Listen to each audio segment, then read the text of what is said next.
Hello and welcome to Keeba Live. I'm your host, William Lee, podcaster, podcast producer, and publisher for the Disruptors Podcast Network. I come today with a heavy heart and anger to boot, both of them combined into the factor that all of a sudden our morals are going down the toilet. This country is suffering from what I can feel in my heart is a devastating change of society that is brought on by whatever. And that whatever is transgender changes. I don't understand when the good Lord gives birth that he made a mistake, that Johnny should have been Alice. I really don't believe that. I'm really very much so against transgender to begin with, okay? As far as my beliefs are concerned, it's very confusing if Alice ends up John or John ends up Alice. But that's not the whole point of this conversation today that I want to get started. There's two factors to this conversation. Factor number one is, why are we allowing the government to tell us that transgenders can utilize locker rooms and restrooms of whatever they decide? In other words, if they are a man and they are now changing over to a woman, they should be in the woman's restroom, or vice versa. The safety of our children, our women, and our families are based on good, simple society rules. The first rule was, when you're born a man, you're a man. And if you're born a woman, you're a woman. How did they confuse these two into trans? I'm not sure. And is it true that we can take children who are not, as of yet, set up maturity-wise to be able to be counseled in schools behind parents' backs? Oh, well, Johnny, really, you're Alice, and we should talk about this, but you don't have to tell your parents. Now, there's this meeting of children, and I'll have you pulled out of the classroom so you can make this meeting, and we can discuss these things so you know where sexuality really is. Rerun the clock and back it up. Many years ago, we had a real bad situation or crisis come on, and that was pedophiles picking children up, raping them, selling them, or etc. So we had to teach our children, the younger children, what the no-touch zones were. That was a simple situation, which not going into the physical aspect of a girl's or a boy's anatomy. It was simply to teach the children that these people existed, that, Johnny was out at the park and there was this cute little puppy dog and this man said, you can pet my puppy dog. Well, why don't you come with me and we'll go back to the car and get a cookie? They were taught to watch out for these things, to keep the predators off the street, the pedophiles under control, which throughout history has been a big question about pedophilia. Well, let's hold back on that for another podcast. Let's jump into the conclusion that children, first of all, maturity-wise, it has been found, are really not mature enough with the brain development and body development until approximately 18 years of age, as some universities and research scientists have discovered, before they should really even think about making a decision of changing their sexuality. Interesting, isn't it? Well, things haven't changed much, have they? The schools are now teaching kids in the lower grades about their sexual organs, sexual desires, etc., which should not be done in schools at any time for any reason, except for the factor that the schools now believe that they have to parent kids. Yeah. Why? Why do they believe that? Well, we've got these wonderful professors and these wonderful scholars that are running around making millions of dollars off of schools, giving seminars to explain to teachers how to coach these kids and how to understand their behavioral patterns. Oh, isn't that wonderful? So in other words, everybody else is smarter than the parent when it comes to raising his children. So the schools know more about the children than the parents at home know about the children. So the schools should have a right then to forget about arithmetic and forget about reading and writing. They should jump into how to raise your kid and find out by chance if maybe they're confused on what sex they are. Wow. Well, we can fight that as parents. We can go to PTA meetings. We can go to school board meetings. We can go to county city meetings, council meetings, you name it. We can protest and put out signs. You see, the turn of events has just come up recently when our beloved president of the United States, and I have respect for the office of presidency of the United States, and I want to make that clear right now. But I have no respect for the man who is currently our president in the respectfulness of the decision that he has made and signed into law, that if schools do not abide by allowing transsexuals to go ahead and pick out their locker rooms, their sexual identities, that allow them to do these different things, that if it comes to the notification of the government that these people are being discriminated against or harmed or whatever, the BS starts by some usually hot dog ambulance chasing attorney, which will bring it naturally to the media, which in turn takes it to the government, which in turn then the new law comes into effect where they notified the school, we are cutting off your student federal funding because you have made a choice. You have banned trans people from using restrooms. You have banned them in sports. You have banned them from, I guess, every aspect that they deserve. Yes, they're Americans, just like you and I are. They've made a decision. Or have they made the decision? Or has it been forced on them by overeducated morons that think that research into let's change the DNA, let's change Johnny? I mean, he just has more of a feminine personality, a huggy, kissy type personality. That's not a man. That's a mistake, and we need to change it. That's what I said. Not a human being when we take advantages of becoming little gods and telling children behind the parents' backs that, well, John, you can be changed. Isn't that wonderful? Especially when the kids aren't old enough or have the maturity enough to make that decision. That decision should be left up to, as research is now unfolding, 18 years or older before the brain is fully developed and can make a solid decision. Now, once that decision is made, they have all the rights as anybody else in America. But I don't know what happens when a little girl, it's a girl that has not changed, decides, well, if Alice, which used to be Johnny, can go into that restroom, why can't I go into the boys' restroom? Does that make sense to you folks? No, it doesn't to me either, and it isn't going to make a lot of sense to kids either. And right now, this, I feel, virus of stupidity is swamping into the forest of our politicians' swamp of, well, it's election time, and we've got to make sure that we can move those votes. And I do believe the Democrats are scratching at the wall because, let's face it, they have not done very well in the last 4 years. Right now, the vice president's kind of disappeared somewhere. And nicknames for her in the media have been kind of funny. The president of the United States, everybody's wondering if that's Walter in disguise and whose lap he's sitting on. That's really very disrespectful, to say the least.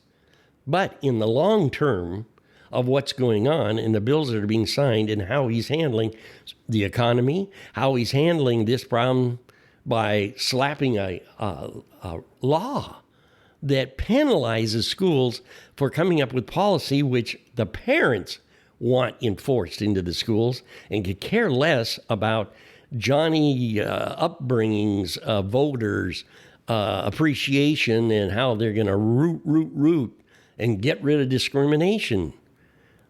This word discrimination has been ground into the ground. I don't understand half of this stuff, and I'll admit it.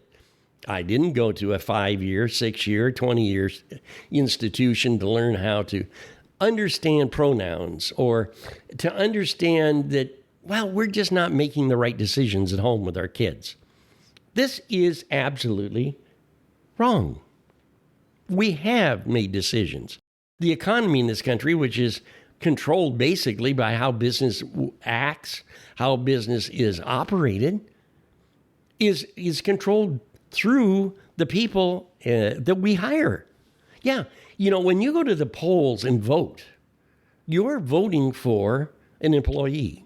You're saying, I believe in you to do a job that I want done, and this is how I prefer having it done.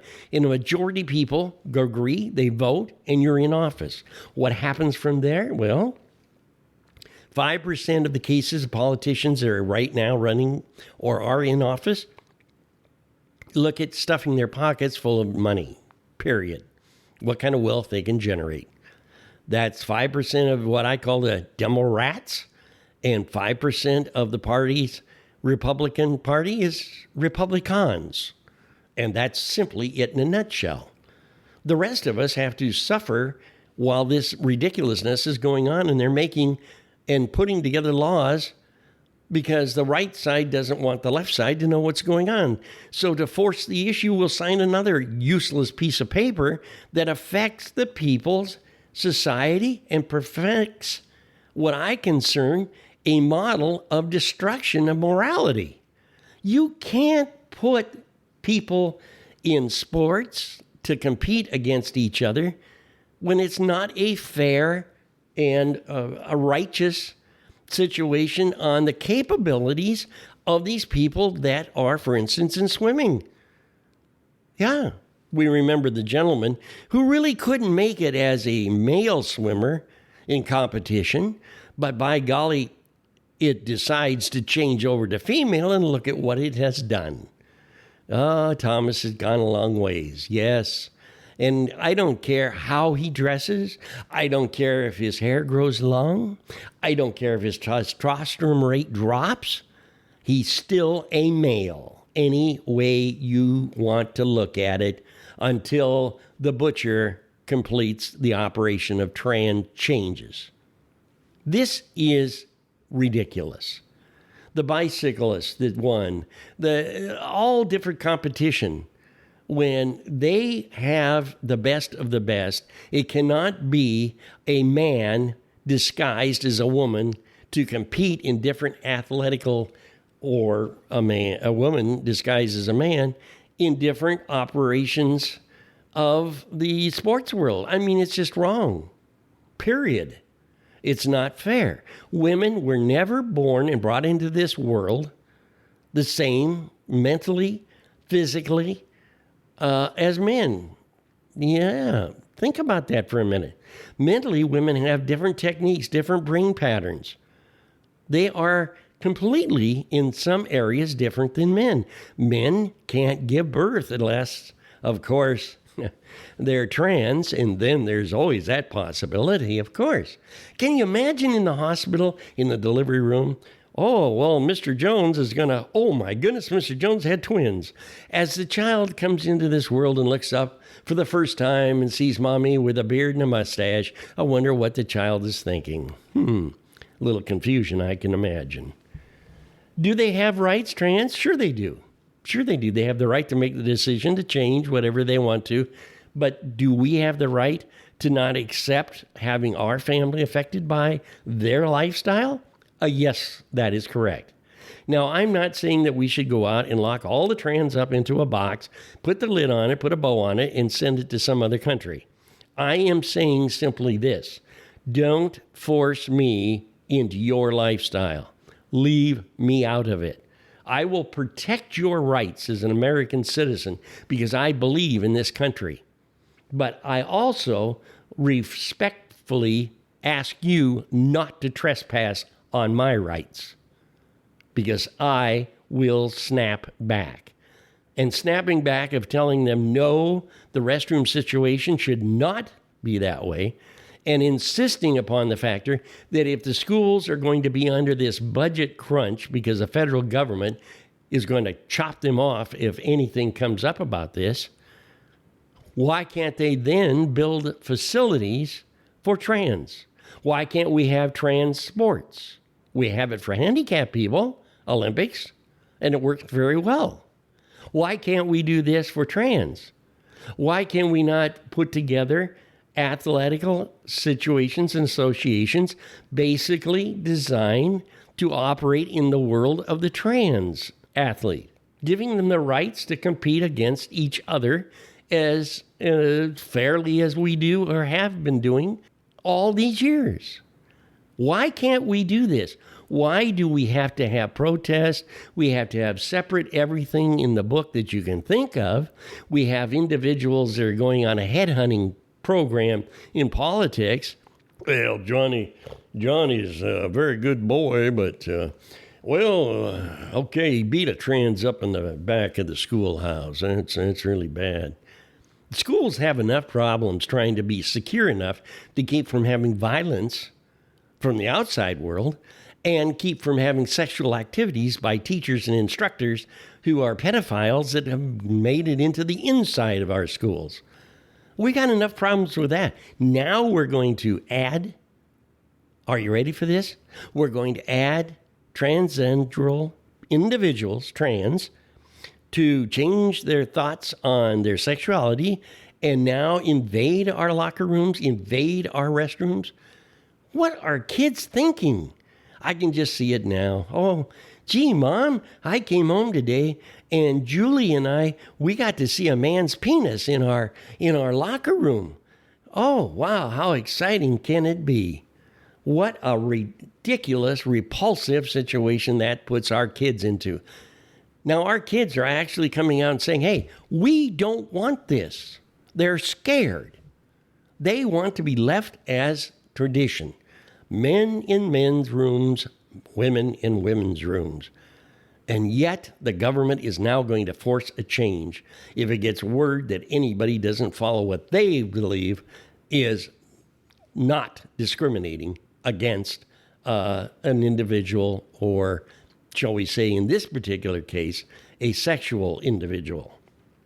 I'm tired of it. I'm fed up. I'm to the point where I don't believe that the government should have the right to sign that bill. I think that bill should go to the Supreme Court, and hopefully we have enough justices that use common, clear thinking with their education to get this thing straightened out. We do not need government screwing with our schools, especially when it comes to sexuality in our students.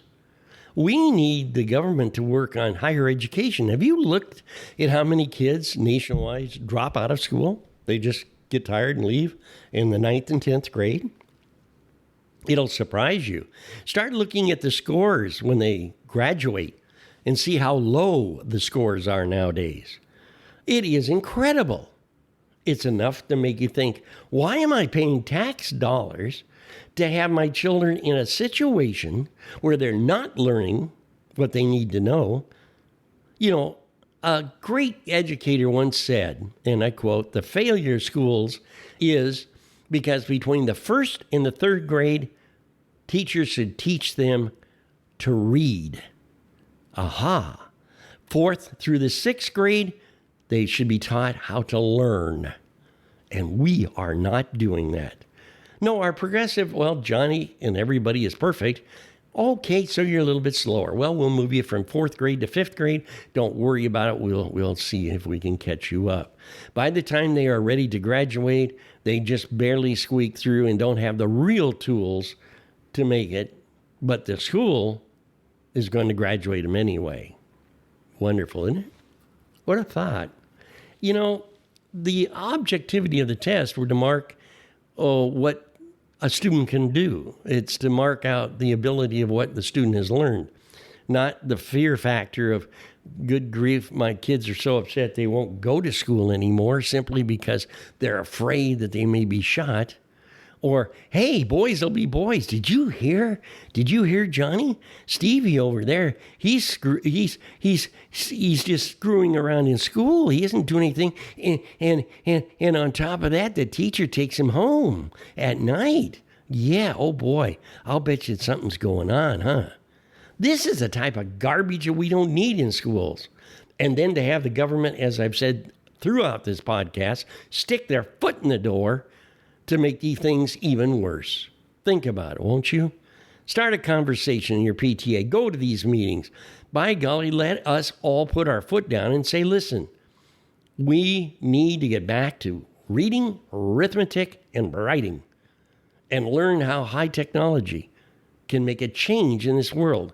Not how, oh no, Johnny got to see, oh no, he saw a girl going into the boys' room. Wonderful education program, isn't it? If you have any ideas or changes, or if you disagree with what I'm saying, I want to hear from you, positive or negative. Please, this is how you can get a hold of us. Go to Keeba, that's Keeba, smiling.com. Keeba Smiling, Keeba smiling.com. Leave us a message. We'll have the staff contact you. If you're interested in coming on the air and discussing it with me, I'll be more than happy to have you on. We can hook up a phone conversation with you and air the complete show without worrying about censorship or changing anything that has to do with your ideology. Let's start a conversation. That's what we're all here to do. And by the time that we really get going on our conversation, it'll be a change in the way we look at things. It'll start action. Because, you know, when you stop and think about it, roll back your minds as we close the show today to 1700s and back in the days when this country was laying the bricks for the foundation of the greatest and most powerful country on earth. Why don't you go back through that? I want you to look at these individuals. No, they weren't perfect. But they sat down at a table, and you know what they did? They had a conversation. And what happened to that conversation started action. The action of being able to have freedom of speech, to be free in this country. Now, this country is not perfect, but it's pretty close to being perfect in many areas. But right now, we are feeling a change that is demoralizing and cutting our country in half. This might not be the right time to sit down and decide, well, okay, let everything go by. My opinion doesn't count. And take the attitude of burying our head out in the backyard and just letting the world go around. Help me, won't you? Let's start a conversation. Let's talk about it. Let's get the word out. I always like to close the show simply with this. If you keep a positive ideology and view in your mind of America and have a heart of love to extend a helping hand up to individuals that just need a little bit of help, America will grow and continue to be strong. And you, just you, will keep us smiling.